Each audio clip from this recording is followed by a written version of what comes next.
Halo, assalamualaikum Mas Q. Ini kita mau ngelanjutin obrolan yang kemarin ya. Jadi di obrolan kemarin part pertama kita udah ngobrolin masalah beasiswa Mbak Ana ya. Ya, beasiswa. Untuk datang ke Jepang ya. Nah, jadi teman-teman untuk yang penasaran pingin tahu seputar beasiswa bisa lah komen-komen nanti ya di bawah, aku tunggu komennya, nanti insya Allah aku jawab lah satu persatu gitu ya, dan jangan lupa di subscribe kalau memang ini bisa membantu channel ini ya. Nah, ini aku mau ngelanjutin lagi nih obrolan sama Mbak Anat. Ayo. Kemarin kan udah selesai nih apa namanya beasiswa nih, jadi proses sampai selesai beasiswa akhirnya bisa berangkat ke Jepang ya. Oke, berangkat ke Jepang tentu saja dengan fasilitas beasiswa ini kan, maaf ini ya, kayak beasiswa itu kan biasanya terbatas ya. Terbatas terbatas peminatnya, untuk kuotanya terbatas, terus tentunya untuk fasilitas keuangannya juga ya. Nah, itu aku pengen tahu nih, berapa sih dapat beasiswa itu untuk sehingga memberanikan diri nih. Udah aku berangkat nih ke Jepang nih gitu kan. Berarti berapa dapat beasiswa kayak gitu kan ya? Iya, berapa sih dapat beasiswa? Kalau hitungan Indonesia sih jatuhnya besar. 15 juta jatuhnya Indonesia kan. Oh iya 15 juta. Tapi ya. kalau hitungan Jepang itu per bulan? Per bulan. Iya besar. Besar kan ya? Coba teman-teman bilang besar atau kecil. Jadi kalau beasiswa di Jepang, kebetulan saya dapatnya alhamdulillah yang sekitar 147.000 yen per bulan. 147 yen. Ya, kalau untuk kurs rupiah itu senilai sekitar itu ya, 15 juta. lah. Nah, tapi beasiswanya macam-macam. Jadi kebetulan saya dapatnya yang 147. Ada lagi yang misalnya dari Indonesia lebih banyak lagi, misalnya ada 180.000. Itu apa yang kenapa bisa beda? Itu karena beda jurusan, beda universitas atau apa? Beda yang ngasih beasiswa. Oh, beda yang ngasih. Tergantung yang ngasih beasiswanya gitu. Oh, iya. Ada juga fasilitasnya, misalnya kayak saya dikasih 148, tapi semua sudah di cover, mulai dari uang penelitian, uang masuk, uang sekolah, semester, segala macam itu saya udah bersih. Jadi dari semua tercover. Itu saya 147.000 atau 15 juta itu hanya untuk biaya hidup saya sehari-hari. Oh iya. Jadi ada juga yang 200, misalnya 20 juta gitu. Tapi dia belum di cover untuk beberapa bagian gitu ya, misalkan macam-macam. Harus beli ini, beli itu gitu ya. Pastinya orang pengen, teman-teman juga pasti banget pengen sekolah ke luar negeri gitu kan. Iya. Ada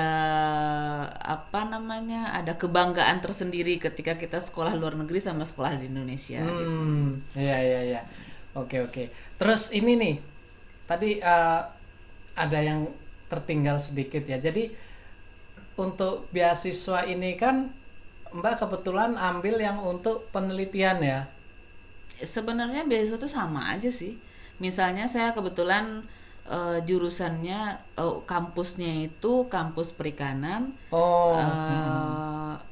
Ya biasanya sih, tapi seperti yang saya jelaskan di video sebelumnya, beasiswa itu tidak terfokus ke kamu mau ngapain, tapi terfokus dengan universitasnya kayak gimana. Jadi ada juga yang jurusannya ekonomi, beasiswanya misalnya sama aja, saya jurusannya perikanan, penelitian.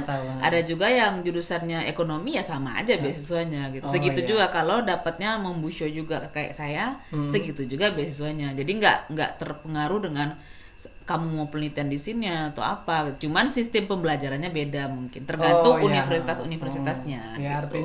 artinya nggak satu bidang aja yang dapat kesempatan ini ya. Untuk misalkan misalkan peminat yang di Indonesia itu ingin mendalami bidang yang lain selain yang Mbak Ana ini lakoni gitu ya.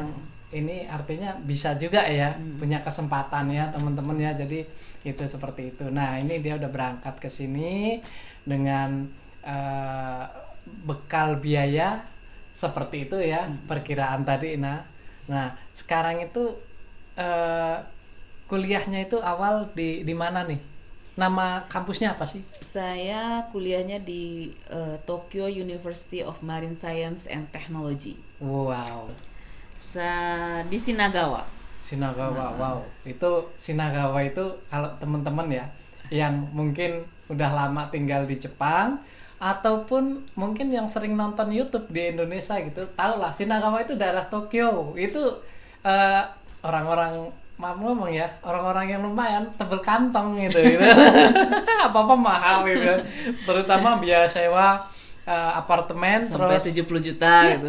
Karena di Tokyo itu untuk parkir mobil pun daerah sana mahal sekali. Makanya orang itu kalau standar hidupnya beda di sana. Oke. Tokyo tuh hanya untuk orang-orang kaya gitu ya. Nah makanya itu aku pingin tahu nih, gimana sih ngakalin dengan uang 15 juta ya per bulan hidup di tengah kota yang katakanlah standar hidupnya tuh tinggi di sana gitu loh. Ya, alhamdulillah bisa diakalin aja sih Mas. Gimana nih? Ini aku pingin bagi trik sama teman-teman ya. Gimana sih? Kok bisa loh? Artinya Mbak ini gimana dengan biaya segitu sedangkan ini mahal itu mahal. Nah, apa sih poin-poin penting kok bisa akhirnya bisa artinya dengan biaya seperti itu kok bisa artinya terpenuhi semua gitu? Mungkin beda-beda cara mungkin ya, masing-masing orang pasti beda gitu. Kalau andai kan saya single,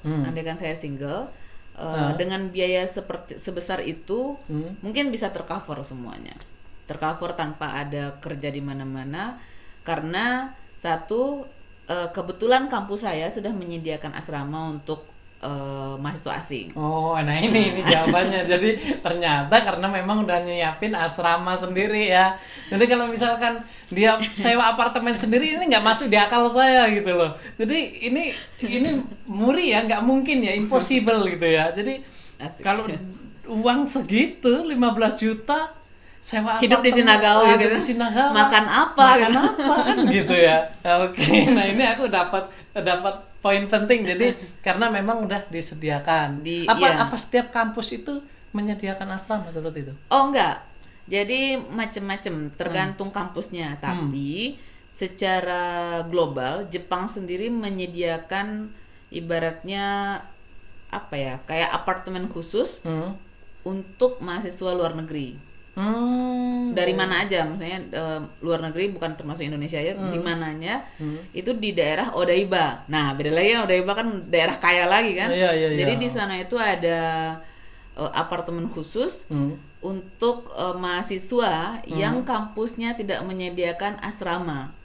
Jadi ketika dia baru datang ke Jepang, kampusnya sudah nyariin tempat di daerah apartemen khusus mahasiswa asing itu gitu.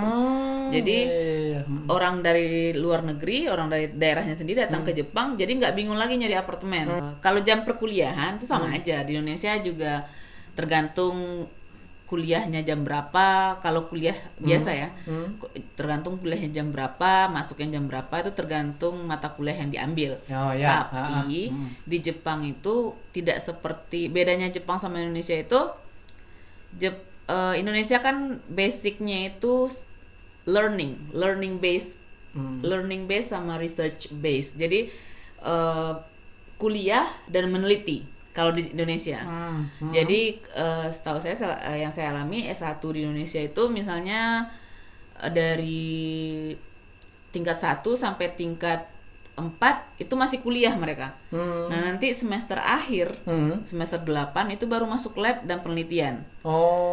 Ketika di Jepang, kalau Jepang itu S1-nya cuma 3 tahun mereka kuliah. Jadi semester 1 sampai semester 6 itu mereka fokus kuliah. Semester 7 baru masuk lab. Kalau di Indonesia, penelitian itu dimulai ketika semester 8. Jadi jangan heran kalau penelitiannya cuma biasa saja, nggak masalah, bisa lulus 4 tahun.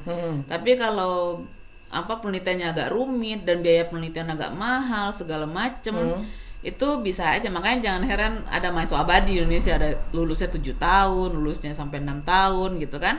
Karena di Indonesia lambat untuk mulai penelitian. Kalau setahu saya, yang saya alami ketika kuliah di Indonesia yang S1, ini fokus ke S1 dulu, kuliah di Indonesia S1, jadi tingkat 1, tingkat 2, tingkat 3 mereka kuliah, ada kelasnya.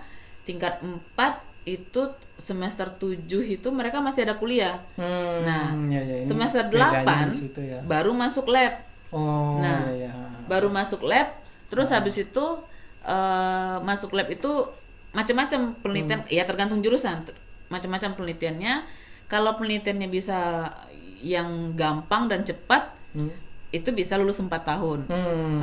Kalau tidak, misalnya susah atau apa gitu, itu bisa lulus 5 tahun, 6 tahun gitu kan. Tapi kalau di Jepang, mereka fokusnya kuliahnya dipadetin di awal 3 tahun.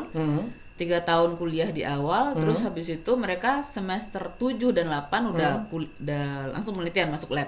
Oh, iya. Nah, nggak ada kuliah lagi itu? Nggak ada lagi. Jadi setahun terakhir itu nggak ada sama sekali kuliah, fokus ke penelitian. Nah, ini ada perbedaan ya. Ada perbedaan. Sistem Nah, ya, jadi ketika lulus itu pasti 4 tahun, karena mereka lulus pun juga gampang gitu loh. Kalau di Jepang, jadi itu tadi sistemnya 3 tahun kuliah. Nah, sebelum dia masuk lab, itu sudah ada misalnya pendaftaran, saya mau masuk lab ini, saya mau masuk lab ini gitu. Saya mau masuk, saya maunya milih dosen ini, saya mau milih dosen ini untuk tugas akhirnya, untuk skripsi gitu kan. Iya.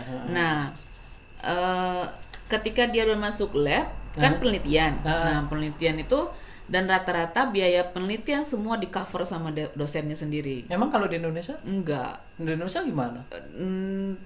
Ya kalau dosennya punya duit banyak atau dia dapat proyek, gratis, pakai duitnya proyek.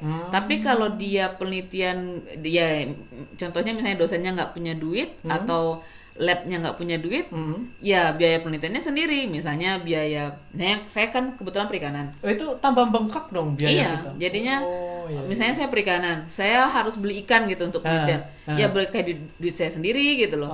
Nah, terus kalau di sini nggak masuk lab, diskusi sama sensei, kamu mau penelitian apa, kamu mau lanjut ini, ya penelitian aja. Jadi fokus penelitian, jadi kita nggak mikirin duit. Kita nggak mikirin duit. hal di luar itu lah ya. Jadi jadinya, kita bisa fokus gitu ya. Nah, itu salah satu di Indonesia yang bikin lama lulus. Jadi karena apa namanya? Karena memikirkan biaya membengkak, karena semester juga harus dibayar, terus biaya membengkak untuk penelitian kan, misalnya nih, anggap aja lah penelitian yang paling gampang, nebar selebaran untuk quote gitu kan, bukan quote, siapa ya namanya, saya lupa, misalnya pertanyaan-pertanyaan, terus diangket. Nah, kayak angket itu, jadi kan disebar-sebar tuh di daerah-daerah, di pasar atau di mana. Tapi kan biaya fotokopi angket itu kita sendiri. Biaya fotokopi kertas itu kan kita sendiri. Kalau di Indonesia. Biaya perjalanan pun juga kita sendiri. Kalau di sini, di sini semuanya di cover sama kampus, emang di cover sama lab. Biaya fotokopi segala macam. Karena kampus. Kita punya mesin fotokopi sendiri. Iya. Di sini nggak ada istilah ini ya, fotokopi di luar itu. Iya, kita punya mesin fotokopi sendiri, jadi kita ngeprint sendiri ya, semua biaya kertas segala macam itu urusannya di lab. Jadi kita tuh kita tugasnya, kamu harus fokus penelitian, udah penelitian aja, nggak usah mikirin yang lain. Jadi makanya di sini bisa lulus tepat waktu itu karena dia harus udah terstruktur.